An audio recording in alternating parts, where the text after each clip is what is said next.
അദ്ദേഹം മരിച്ചിട്ട്, അതായത് നമ്മളെ ദീപക് വിട്ടുപിരിഞ്ഞിട്ട് ഇപ്പോൾ ഏകദേശം 3 ദിവസമായി. മുഖ്യമന്ത്രി അടക്കം ഏതെങ്കിലും മുതിർന്ന ഒരാൾ ഇതേവരെ ഒരു അനുശോചനം രേഖപ്പെടുത്തിയായി ഞാൻ കണ്ടില്ല. ഇനി എൻ്റെ യാത്രയിൽ എന്തെങ്കിലും കാണാത്താണോ എന്നറിയില്ല.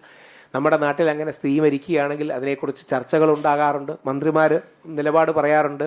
സ്ത്രീധനത്തിൻ്റെ പേരിൽ ഒരു ദൗർഭാഗ്യവശാൽ നമ്മുടെ ഒരു പെൺകുട്ടി മരിച്ചപ്പം അതിശക്തമായ നിലപാടെടുക്കേണ്ട വിഷയം തന്നെയാണ്. ആ പയ്യനെ ചില ആൾക്കാർ ആക്രമിച്ചായിട്ട് നമുക്ക് കാണുകയുണ്ടായി. അങ്ങനെ ദീപക് എന്ന് പറഞ്ഞൊരു വ്യക്തി വ്യാജ വീഡിയോയിലും വ്യാജ പരാതിയിലും മരിച്ചിട്ട് നമ്മുടെ മുഖ്യമന്ത്രി അടക്കം ഒരു അനുശോചനം പോലും പറയാൻ തയ്യാറായില്ല എന്ന് നമ്മൾ മറക്കരുത്. എന്തുകൊണ്ടാണ് മുഖ്യമന്ത്രി എന്ന് പറയുന്നതെന്ന് പറഞ്ഞാൽ രാഷ്ട്രീയം കൊണ്ടല്ല, നമ്മുടെ മുഖ്യമന്ത്രിയാണ്. നമ്മുടെ കേരളത്തിൻ്റെ വേറെ ആരോട് ചോദിക്കാനാണ്? ഏതെങ്കിലും മുഖ്യധാര രാഷ്ട്രീയ നേതാവ് ഈ വിഷയത്തിൽ നിലപാട് പറഞ്ഞാണ് നിങ്ങൾ കേട്ടോ? സിദ്ദിഖ് പറഞ്ഞിട്ടുണ്ട്. ഞാൻ ഉദ്ദേശിച്ചത് സിദ്ദിഖ് അടക്കമുള്ള വളരെ നല്ല നേതാക്കൾ പറഞ്ഞിട്ടുണ്ട്. ടോപ്പിൽ നിൽക്കുന്ന, അതായത് മുഖ്യമന്ത്രി, പ്രതിപക്ഷ നേതാവ്, പാർട്ടി പ്രസിഡന്റുമാർ, ഇവർ നമ്മൾ ആണുങ്ങളുടെ ജീവനും ആ വില കൊടുക്കണ്ടേ? ആണുങ്ങളുടെ ജീവനും ഈ രീതി വില കൊടുക്കണ്ടേ? ഇത് മരിച്ചതൊരു സ്ത്രീ ആയിരുന്നെങ്കിലേ വെറുതെ ഒന്ന് ആലോചിച്ച് നോക്കും. ഒരു പുരുഷൻ ഇതേപോലെ ഏതെങ്കിലും ഒരു വ്യാജ വീഡിയോ കണ്ടന്റോ എടുത്ത് അതിൽ വിഷമിച്ച് ആ സ്ത്രീ മരിച്ചു എന്നിരിക്കട്ടെ.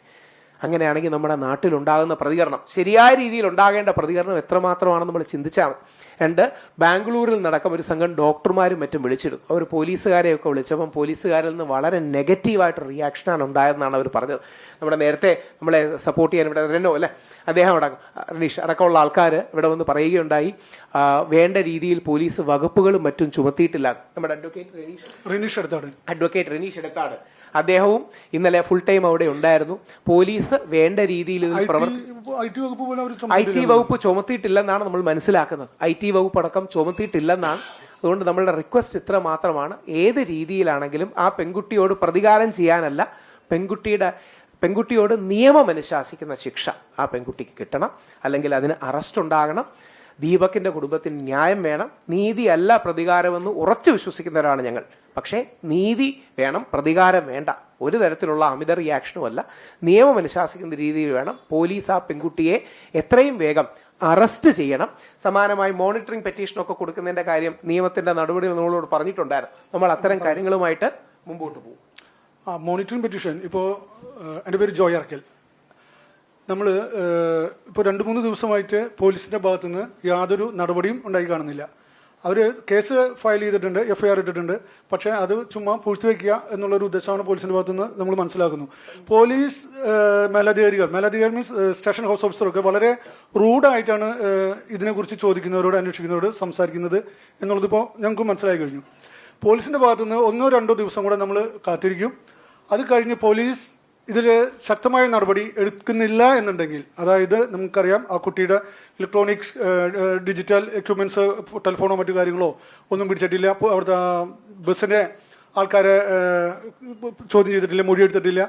അങ്ങനെ പോലീസിൻ്റെ ഭാഗത്തുനിന്ന് വളരെ നിഷ്ക്രിയമായ ഒരു സമീപനമാണ് പോലീസ് നടത്തുന്നത്. അങ്ങനെ തുടരുകയാണെങ്കിൽ മെൻസ് റൈറ്റ്സ് ഫൗണ്ടേഷൻ്റെ അഡ്വക്കേറ്റ് റിനീഷ് എടത്താടൻ, അദ്ദേഹം മുഖേന ഞങ്ങൾ ഒരു മോണിറ്ററിംഗ് പെറ്റീഷൻ കോടതിയിലേക്ക് നിയമപരമായി ഇടപെടാൻ തീരുമാനിച്ചിട്ടുണ്ട്. കോടതിയുടെ മേൽനോട്ടത്തിൽ ഈ കേസ് കൊണ്ടുപോകണം എന്ന് ആവശ്യപ്പെട്ടുകൊണ്ട് ഒരു മോണിറ്ററിംഗ് പെറ്റീഷൻ കൊടുക്കുന്നതാണ്. ഇതുമായിട്ട് കമ്പയർ ചെയ്യേണ്ട ഒരു കാര്യം കൂടി, ഇതിന്റെ 100-1 ഗ്രാവിറ്റി ഇല്ലാത്ത കേസിൽ എനിക്ക് നോട്ടീസ് പോലും നൽകാതെ എന്നെ വീട്ടിൽ നിന്ന് അറസ്റ്റ് ചെയ്ത് എൻ്റെ ലാപ്ടോപ്പ് എടുത്തുകൊണ്ട് പോയി, മൊബൈൽ എടുത്തുകൊണ്ട് പോയി 16 ദിവസം ഞാൻ ജയിലിൽ കിടന്നതാണ്. വകുപ്പെന്ന് പറഞ്ഞാൽ അതിജീവിതയ്ക്ക് വേദന ഉണ്ടാക്കുന്ന രീതിയിൽ അധിക്ഷേപ പരാമർശം പറഞ്ഞു. കോടതിയിൽ ഇപ്പോൾ ചോദിച്ചു എന്താണ് അധിക്ഷേപം, അത് നമ്മൾ അന്വേഷിച്ചുകൊണ്ടിരിക്കുകയാണ്. എന്താണ് അധിക്ഷേപ പരാമർശം, ഞങ്ങൾ അന്വേഷിച്ചുകൊണ്ടിരിക്കുകയാണ് എന്ന് പറഞ്ഞ് ആണ് കോടതിയിൽ. ഇതാണ് നമ്മുടെ നാട്ടിലെ ബയസ്ഡ് ലോസിന്റെ കാര്യമാണ്. ഇത് തിരിച്ചാലോചിച്ചാൽ മതി. നിങ്ങൾ ഒരു നിമിഷത്തേക്കൊന്ന് തിരിച്ചാലോചിച്ച് നോക്കൂ.